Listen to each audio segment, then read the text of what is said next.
Sa mga nabisita mong lugar o bansa, ano ang pinaka-memorable experience para sa'yo? Yung Moscow. Oh, yung Moscow kasi ibang-iba yung city. Napakaganda talaga ng lugar na yun. Kung titikan mo, talaga napaka-romantic. Kasi yung mga buildings, yung lahat ng building doon may dekorasyon eh. Hindi yung basta ano lang. At yung kalye ang lalapad. Imaginein mo na it was founded na more than 200 years ago. Pero ang mga kalye nila ang lalapad. And yung nila, ang lilinis. Wala architecture. Yung architecture talaga nila, fantastic. Siyempre, Europe eh. Doon mo makikita na preserve talaga nila yung architecture nila. Okay. Favorite color?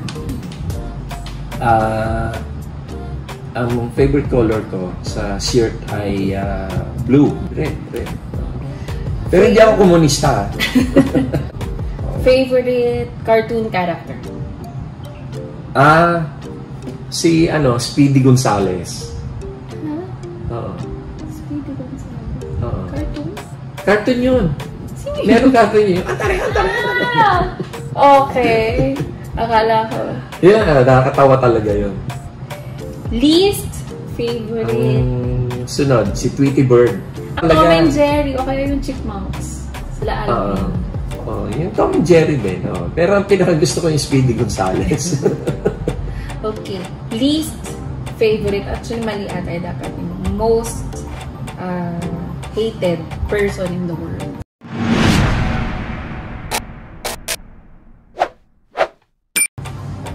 In the world, the world, most hated. For you. Si Benigno Aquino. Si Ninoy Aquino. Siya ang gumulo sa Pilipinas. Siya ang naging sanhi ng lahat ng kaguluhan ng Pilipinas. Si Ninoy Aquino. Traidor. Hindi totoo. Oo, at saka scheming. Komunista. Oo, at saka komunista yung hayop na yun. Kailan ka huling nagalit? Ngayon na. Pag binanggit mo yung pagkala ko yung Ninoy Aquino. Galit ako dyan.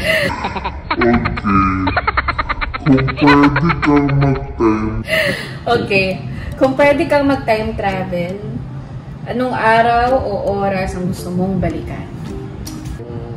Araw na nung bata pa ako, yung palagi kaming nagpupunta ng mama ko sa mga nagpupunta kami sa Quiapo. Pupunta kami dyan Carriedo, bibili ng sapatos, bibili ng polo, ganyan.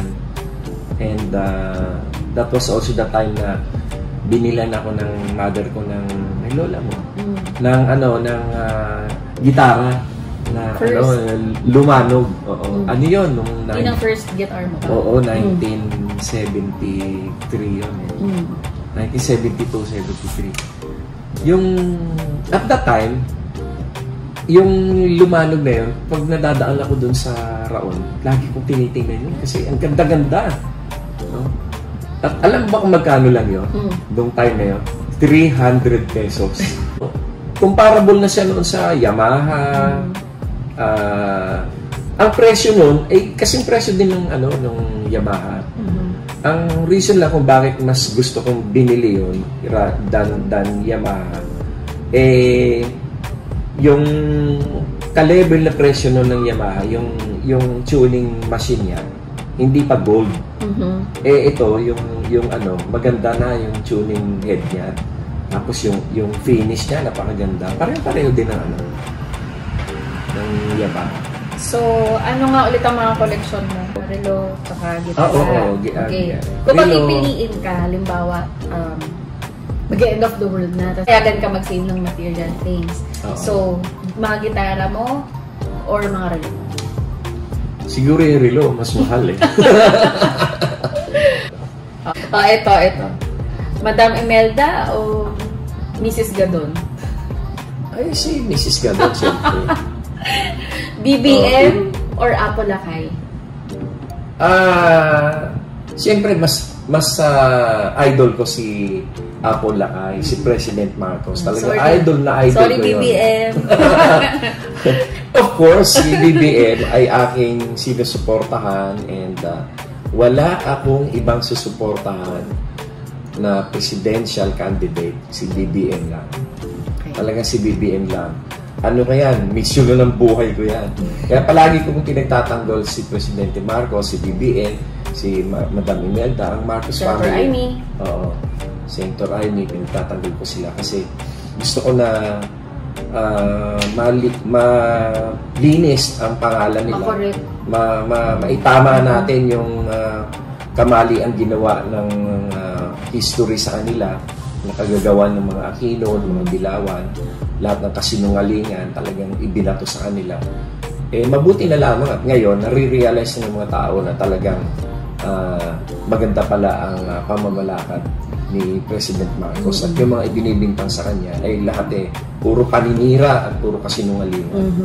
Paano ka naging true-blooded Marcos? Kasi siyempre nung high school ako, nakukumpara ko noon yung mga ginagawa ni President Marcos. Nakikita ko yung mga achievements niya. Kasi ako, politically aware ako And then, nakita ko noon yung mga panggugulo nila Joma at nila Ninoy. Yung talagang puro panggugulo lang ang ginagawa nila. Matyaga at pasensyoso si President Marcos kung paano niyang hinawakan yung problema, kung paano niya sinog yung problema. Nagkaroon nga lang ng talagang sukdulan na dahilan dahil sa panggugulo nila Ninoy at ni Joma, yung nagpasabog sila ng granada doon sa Plaza Miranda na talagang nagsanhi yun ng malaking kaguluhan. So napilitan si President Marcos na i-declare yung martial law. At ang kalaunan na diskubre na ang nagpasabog pala ng granada doon ay si Joma at saka may kinalaman si Ninoy Aquino. At ang plano nila noon ay ibintang kay Marcos upang masira ang imahe ni Marcos sa taong bayan. Sa mahabang panahon, lahat ng kasinungalingan ibinato nila. Hanggang sa ngayon ay nadiskubre na talaga pala nagpasabog ng granada doon ay si Joma at malaki ang kinalaman ni Ninoy. Dahil siya lang yung wala doon. Kaya nga nakapagtake na nalabas na yan. Dami na nagsulat niya. Dami na how come na itong mga believers bulag pa rin. Mga tanga lang talaga yung mga yan. At saka isa pa, meron kasi mga tanga rin na hanggang ngayon nagbubulag-bulaga. Kailan mo unang nakita si Apo Lakay? Siguro first year college ako noon. Manila Hilton.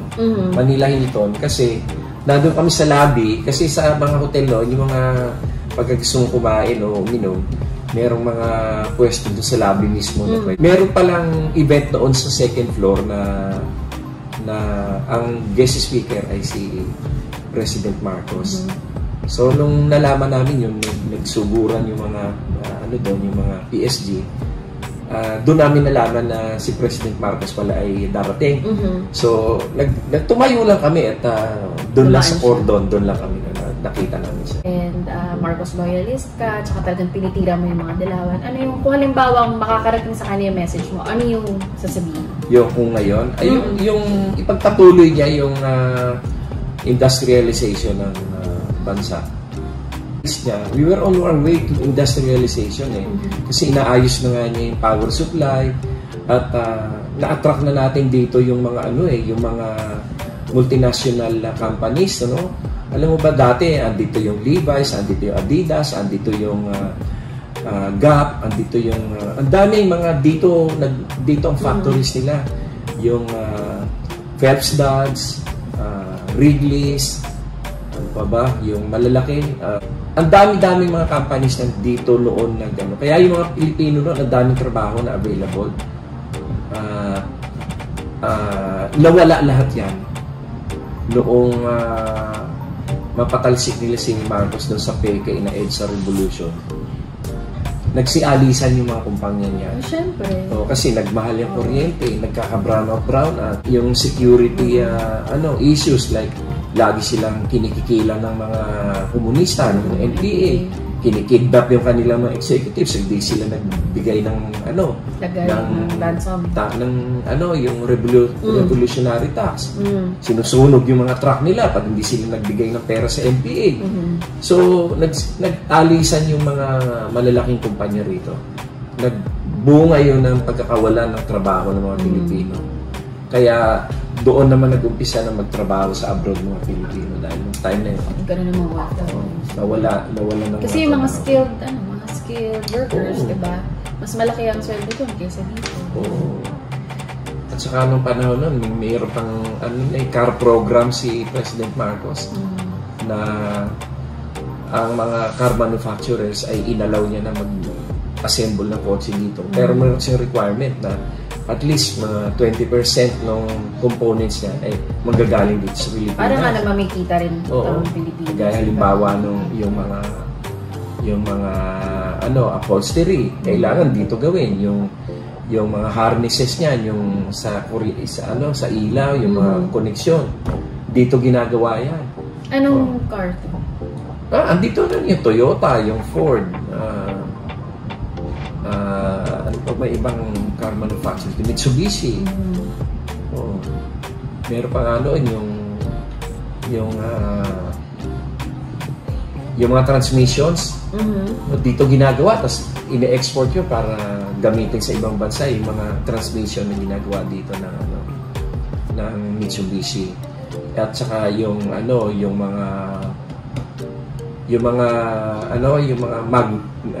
mag wheels. May dalawang factories ng mag wheels dito na ine-export hanggang Europe nakakarating. Talaga? Oo, yung mga mag wheels dito ginagawa yan. Even yung mga kotse sa Japan, yung mga mag wheels nila dito nanggagaling sa Pilipinas. Ewan ko lang kung bagay pa yan yun. Diba? Bago na namang natutunan natin. Alam ko yan kasi yung isang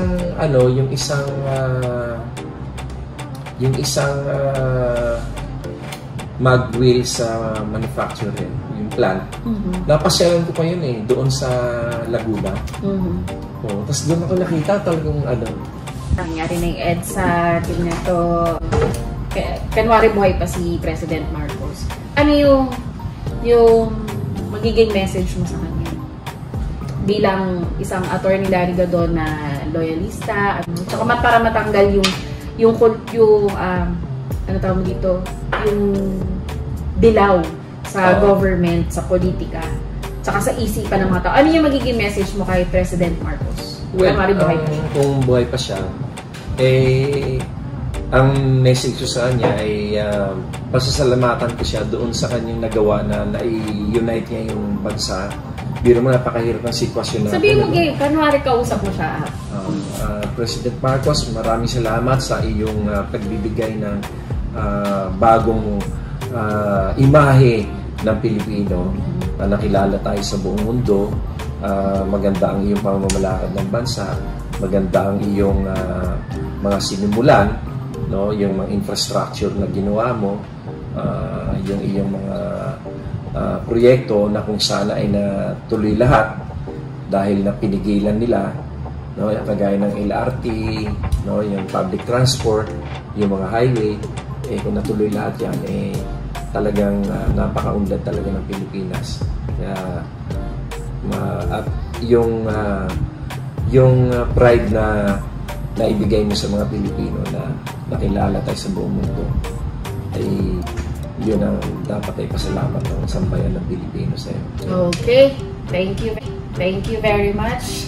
Ayan po ang unang episode ng Tanungan with Anti-Boboman. So don't forget to subscribe and share, and like. Subscribe, like, and share.